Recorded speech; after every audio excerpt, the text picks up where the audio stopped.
Matitesting na natin dito yung suspension nito. Grabe yung lubak dito.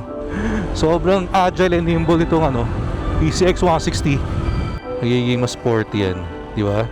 Angas, no? Sarap din ito, guys. Mapa-racing ka eh. Kung nagpaplano kang bumili ng scooter, panoorin mo tong video na to. Kasi share ko ngayon kung ano yung mga nagustuhan ko dito sa PCX 160 RoadSync. Unahin na natin yung very stylish na look. Kung mapapansin nyo, yung headlight nito, kamukha nun sa bagong XADV, no? Yan talagang very sporty yung curves nito, yung lines.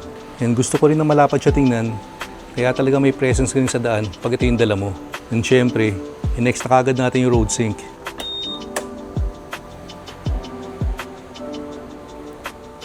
Yan guys, yung screen nito, naka 5-inch na color TFT panel na yan. Pwede yung white, pero pwede mo rin palitan ng black. Tara, pakita ko sa inyo. Punta ka lang sa background, then choose black. Yan guys, mas gusto ko yung black no? Mas maangas. Download nyo lang yung Honda RoadSync na app. So ipapakita nyo sa'yo lahat ng Honda motorcycle na merong RoadSync. So dito tayo sa PCX 160. Meron mga instructions kung paano. Start pairing na tayo. Pag nakita nyo yung BTU guys, select nyo lang yan. Then pair. Allow. Ganun lang kadali guys, connected na yung PCX 160. So may mga instructions naman dito kung ano yung mga pwede mong gawin. Follow nyo for navigation. Next. Music. Alright, so all goods na tayo. Navigation, weather, and music. Meron pang tutorial. Tingnan natin, mabilis. Para rin makita nyo. So basic modes, meron daw Honda RoadSync mode, tsaka default mode. Ito yung toggle switch para makontrol nyo yung panel, yung RoadSync. Then for selections, go back, return to main menu. Pwede ka rin pala mag-mute and unmute. So kung makikita nyo dito guys, meron ng RoadSync na area dito. Yung for navigation pala, walang mapa to Bibigyan ka lang niya ng direction arrows dito. And isa pa palang gusto ko dito sa PCX 160 RoadSync, upgraded na rin yung rear suspension nito from the previous version. Meron na tong sub-tank, kaya talaga namang komportable yung rides kahit medyo malubak. And testing natin yan mamaya. And very spacious din yung U-box nito. Tingnan nyo guys Ayun dami kang pwedeng malagay. Testingin natin dito sa helmet ko, LS2 size large. Yan guys.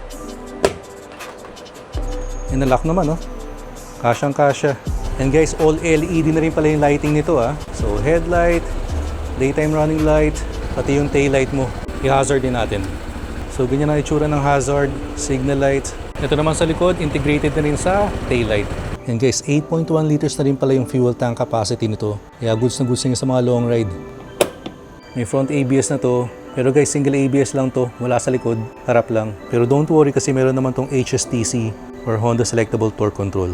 And for me, tamang-tama lang din yung power ng 157cc liquid-cooled engine nito na merong ESP+.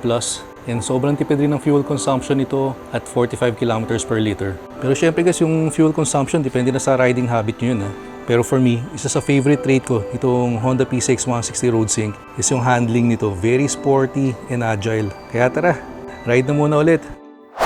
Alright guys, so naka-gear up na tayo. Ride na natin itong PCX 160 RoadSync. Tuwing gagamitin ito, lagi ko na-excite Alright, let's go. Alright, so unahin na pala muna natin yung road test ng suspension. Kasi nabanggit ko nga kanina, di ba, improve na yung rear suspension nito. Ito ang PCX 160 RoadSync. So ito, medyo malubak dito Testing natin. Yeah, so far, so good. Feels very comfortable naman.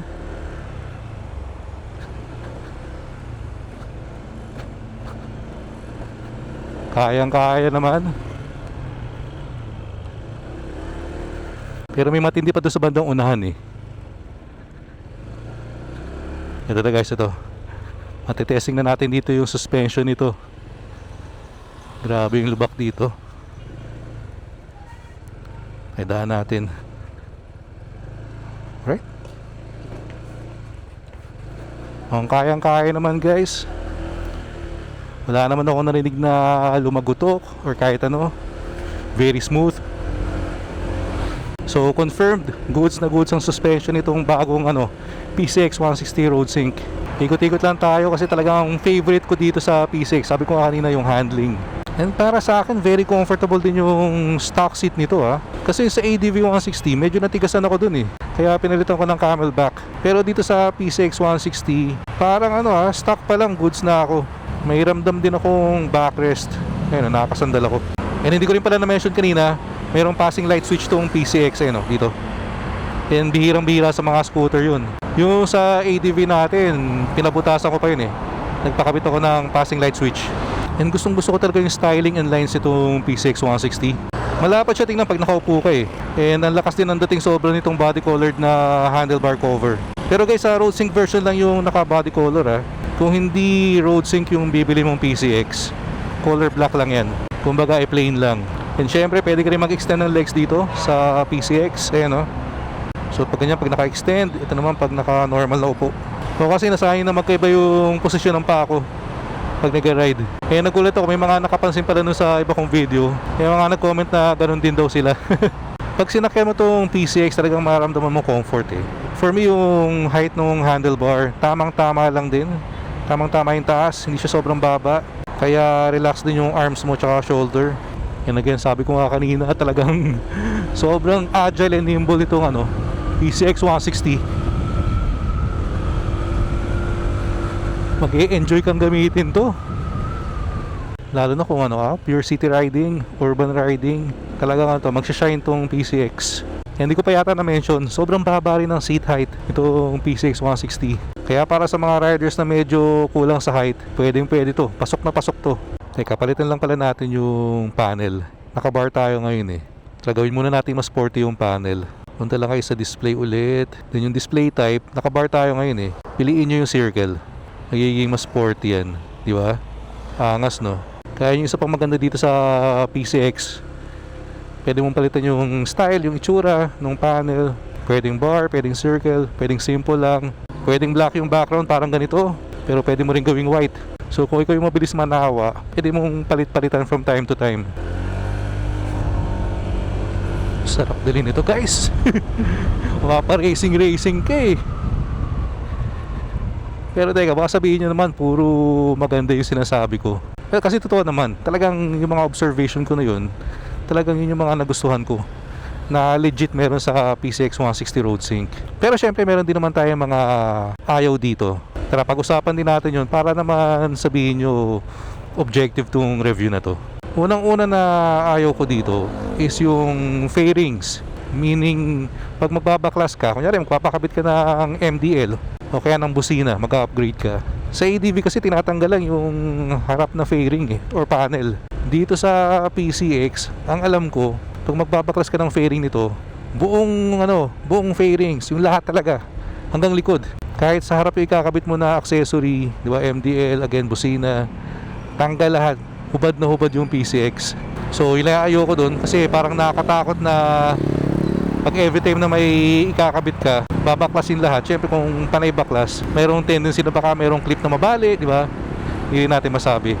Parang gusto ko sa motor, pag mayroong kang ikakabit, yung minimal na baklasan lang. Kung pwede nga walang babaklas, mas okay. And next naman is, hindi naman sa ayoko to kasi isang atos na nagustuhan ko dito sa PCX, yung low seat height na talagang naging very sporty ng handling. Pero sa ibang tao, teka, malikabok, sarado natin. Pero sa ibang tao na baka gustong gamitin to pang long ride, may konting off-road, medyo alanganin tong PCX kasi nga sobrang baba ng ground clearance ito. Baba talaga ng seat height. Kaya kung i-off-road mo to, yun, ride safe sir. So going back, so kung i-off-road mo to, nakakatakot sobrang baba, baka masabitan ka ng bato. Pero okay, kung may bala ka mag-off-road, syempre, yung medyo adventure type scooter na yung bibili mo, parang ADV 160, di ba? Pag nag-PCX ka, malamang sa malamang, ang main use mo nito is more on city riding talaga. Isip pa tayo ng isa para tatlo. Nagdi-nitpick na lang tayo no? Sige, pilitin ko. Siguro yung pangatlo na lang yung yung hindi naked handlebar. Kasi nga ako sa rider, marami akong kinakabit sa handlebar talaga Karga ako dati ng phone mount, ng camera mount, motorcycle dashcam. Kaya for me, mas preferred ko talaga na naked handlebar. Although sabi ko naman kanina, good sa akin yung itsura ng handlebar cover nitong PCX. Pero kung may choice ako, mas gusto ko yung naked handlebar pa rin. So yun guys, yung siguro for me tatlong cons or pwedeng ma-improve or pwede kong palitan dito sa PCX 160.